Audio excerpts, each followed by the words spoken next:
There are very few games out there in which the sequel represents a massive tonal shift from the previous game. A few examples include Tekken 4, known for its colder and darker nature, which I personally loved. You also have Jak 2. But one game that stands out to me the most is Prince of Persia: Warrior Within.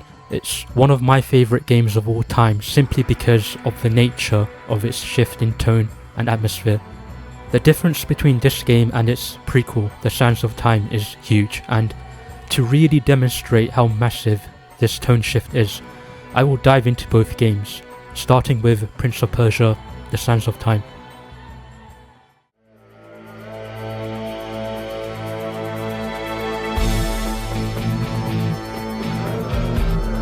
Prince of Persia: The Sands of Time is an elegant game. There's just a really nice charm to it. It feels adventurous, it feels comfortable, it feels graceful. The environments include these really beautiful palaces which look good even in ruin. And on the outside you have the sun shining down on you, giving everything this really warm feeling. Making your way through all these different environments while ambient Middle Eastern influenced music is playing really gives you a sense of wonder. You really do feel like an adventurer. This is due to the fact that this game has a high emphasis on platforming, probably the most focus on platforming in the entire series. The combat is quite minimal in this game, so you'll be spending most of your time running across walls, jumping from ledges, avoiding obstacles, swinging on poles, and solving platforming puzzles. There is a sense of grace to everything as you carefully calculate how to go from point A to point B. If you make a mistake, you can rewind time, provided you have enough sand tanks. This encourages that adventurous nature I was talking about, as it allows you to experiment different routes as you see fit. You then have the protagonist, the prince, who comes off as an honest and charming young man, albeit a bit impulsive and prideful as he tries to prove himself in front of his father. He does this by opening up the Sands of Time, setting the events of the story into motion. Long story short, a lot of bad things happen and a lot of people die, including his father. So now the prince is on a quest, along with a companion called Farah, to turn back time and undo everything. Farah is quite a contrast to the prince. She is more restrained and observant of everything compared to the impulsive nature of the prince. A lot of the gameplay involves her helping you out during the platforming sections, such as pressing switches in areas you can't reach. There's a sense of codependency here between the two of you, as you can't really make your way through the game without Farah's help, nor can she turn back time as the prince is the one with the dagger. They play off each other quite well and have a pretty nice dynamic, with some humorous moments too, such as the prince deluding himself into thinking that Farah has feelings for him. She said my love. I know she did. I didn't dream it. At least, I think I didn't. It's quite natural, really. Her kingdom's conquered, she has nothing, no one to protect her. She needs me. I can see it in the way she looks at me. All I'd have to do is reach out and take her hand, and she'd be mine. Why am I talking to myself? It's okay, Prince. We've all been there with a girl we like. The best way I can describe this game is that it feels like a Disney animated film from the 90s. This is probably due to the fact that it's portrayed as a storybook adventure, giving everything a fairy tale-like feeling. You have the prince narrating all the major story points. I would win my father's praise, not by killing, but by being the first to find the Maharaja's treasure vault and the wonders within. While also adding a few jokes here and there.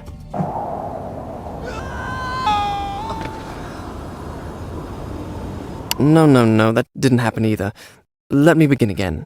The prince eventually reaches the hourglass and manages to turn back time, undoing all the events that happened in the game, meaning that everyone who died is now alive again. However, as we all know from the various time-traveling stories we have experienced, you can't manipulate time as you please without facing the consequences. This is something the prince quickly realizes as we now head into Warrior Within, which takes the series to its darkest place.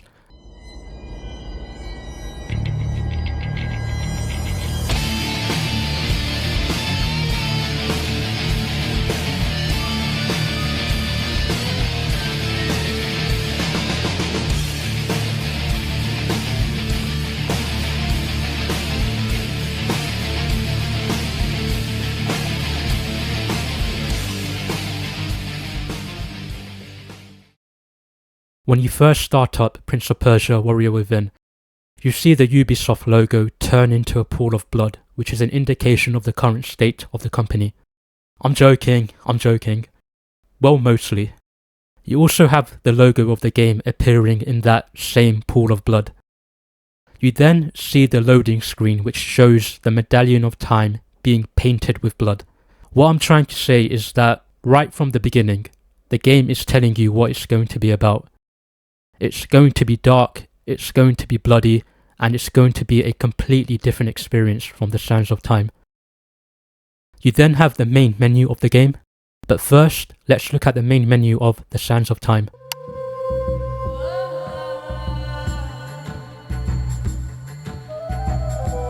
You have this ambient music playing with the night sky as the backdrop.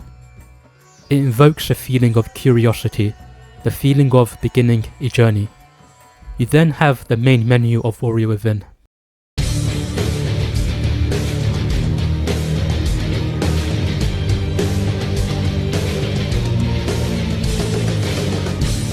You have this red symbol plastered in the middle with the background environment looking all washed out. And on top of all of this is this metal riff. It no longer gives off that adventurous and graceful feeling. It instead feels like you're about to head into war. It gives off the feeling of being in a struggle. I also want to look at the cover arts of both games. Let's first look at the Sands of Time. You have the prince running across the wall, representing the platforming aspect of the game. He looks quite battle damaged, but despite that, there's a look of determination and defiance in his face. You then have the cover art for Warrior Within. The prince isn't running or jumping anywhere. He's just standing there in a fighting stance, looking at you with pure hatred and anger. Which brings me to my next point. One of the main critiques of this game is this personality change of the prince. He's no longer that charming man with a few jokes in him. He's now angrier, edgier, and more violent. He's just not taking any shit from anyone in this game.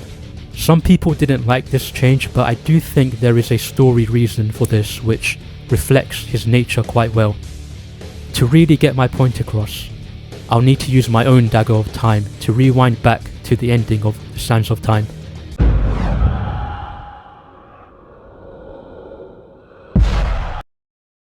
I love glazed donuts.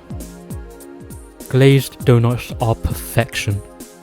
The soft texture, the smooth and glossy look. Damn it, I fucked up. I entered a completely different timeline. It looks like in this timeline I'm a reviewer of confectionery snacks. I'm not gonna question it, let's leave this version of me alone. Time to rewind again.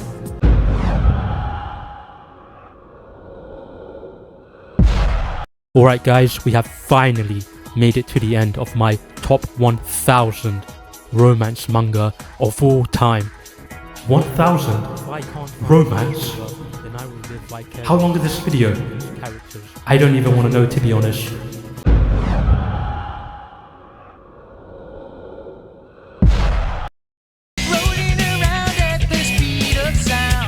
Okay, what the fuck?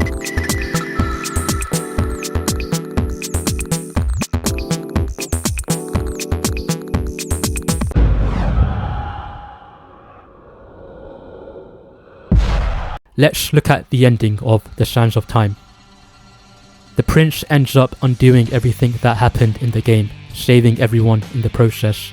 Except there's one major part he forgot about. He was actually supposed to die for releasing the Sands of Time and being able to manipulate time. Remember all those moments that you died in the game, but you ended up rewinding time to bring yourself back to life. That ended up causing a bit of a time paradox. The prince was supposed to die during those moments, but he cheated fate by keeping himself alive. This ends up spawning an entity known as the dhaka, which is basically a physical manifestation of time itself. Its main purpose is to hunt down the prince and kill him in order to course correct time and bring things back to how they should be. Imagine having this demon chase you for years, with its sole reason of existence being to kill you, and there's nothing you can do about it. Your fate is to just die. I don't know about you, but I wouldn't be cracking jokes anymore. For the first time in my life, I am afraid. And you will die. So it does make sense why the prince is angrier. It also doesn't help having people around you telling you that no matter what you try to do, you will die. You even have the instruction manual of the game stating that the prince isn't like his usual self, and that he's going to die as well. The extremely dark nature of this game is important for the prince's overall character arc. This is the game where he is at his lowest point. It's no longer a story of adventure, it's now a story of desperation, struggle, and survival. The story of Warrior Within involves the prince travelling between the past and the present as he tries to prevent the creation of the sands. If there are no sands of time, then there'll be no dhaka chasing him. Which brings me to the environments of the game. They also reflect the tone and atmosphere of Warrior Within. You no longer have the colourful, elegant palaces to explore. You now have these Gothic style towers which are more washed out. In the present timeline, the buildings are all in ruins, while in the past, they have some semblance of a structure. But they feel more imposing and intimidating here compared to the Sands of Time. The prince also has no companion in this game like Farah. I wouldn't really call Kailina a companion because she doesn't really help you until the end. So now you're left to navigate through these dark, desolate and oppressive environments all by yourself. There are more traps here to pass through and they are more difficult. Everything is more spacious, which only heightens the lonely and desperate journey the prince is going through. To me, it gives off the vibe of being in a torture chamber. Speaking of torture, you then have the combat of Warrior Within, which reflects the game really well.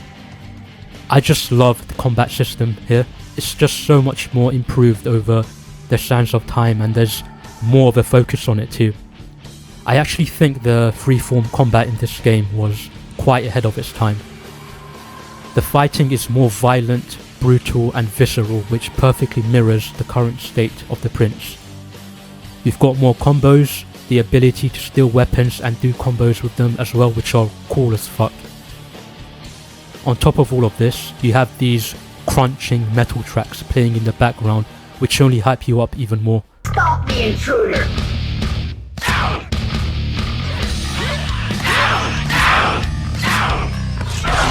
My brothers!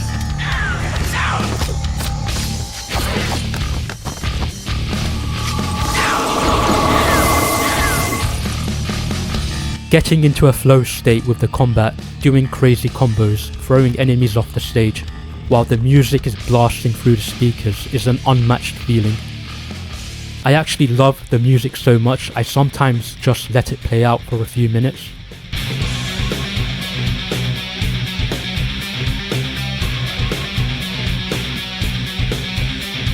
The music is so good, I'm just gonna show another clip because why not?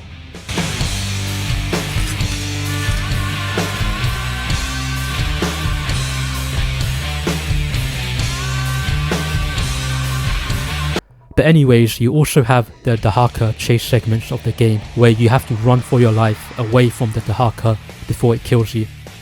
These moments are incredibly intense as you feel completely powerless here. You have no choice but to run because the dhaka will catch you if you're too slow. The chase sequences perfectly reflect the desperation aspect of the story, though I wish they were just a bit longer.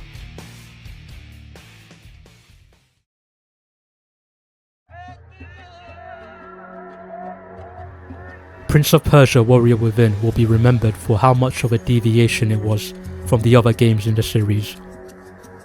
While The Sands of Time was an elegant, graceful and adventurous game, Warrior Within is dark and despondent in comparison. It's not here to make you feel comfortable, and in my opinion, this deviation was necessary to really nail the struggles the prince was going through at the time. It's one of my favourite games of all time for all the things I've mentioned, and it's something I replay almost every year. Thank you for watching, feel free to like and subscribe, and I'll see you in the next video.